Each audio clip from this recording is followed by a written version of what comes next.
ઉત્તરાયણના પર્વ નિમિત્તે વડોદરા શહેરમાં 24 કલાક 108 એમ્બ્યુલન્સ દોડતી રહી હતી, જેમાં વડોદરા શહેર અને જિલ્લામાં પતંગની દોરી વાગવાના કેસ અને અકસ્માતના બનાવો નોંધાયા છે।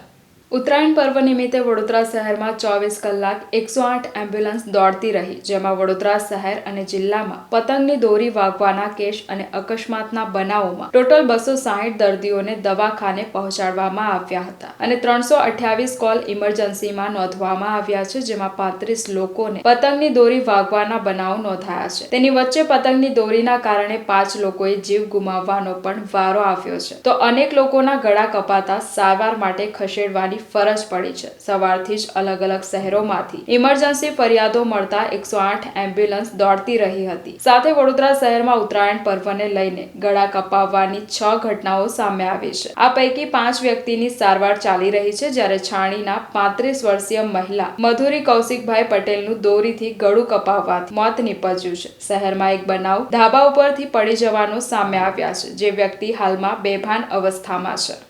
ગઈકાલે ઉત્તરાયણ હતી, અમને પણ ખ્યાલ હતો જે પ્રમાણે ફોરકાસ્ટિંગ કરેલું હતું કે ઇમરજન્સી વધવાની પૂરેપૂરી સંભાવના છે। એ જ રીતે ગઈકાલે 24 કલાક 108 દોડતી રહી છે।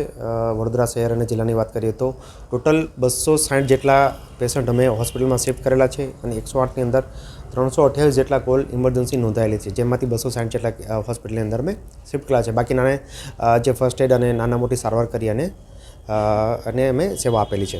અને જ્યારે સૌથી વધારે વાત કરીએ તો વડોદરા શહેર અને જિલ્લાની એની અંદર રોડ ટ્રાફિક એક્સિડન્ટ અને કટ થ્રેટ એટલે દોરી વાગવાના કેસમાં ઘણો બધો વધારો જોવા મળે હતો। ટોટલ 35 જેટલા કેસ એવા હતા જે 108ને મળેલા છે ગઈકાલના દિવસમાં, એ દોરી વાગવાના કેસ હતા, જે નાના મોટી ઈજા થયેલી હોય દોરીના લીધે।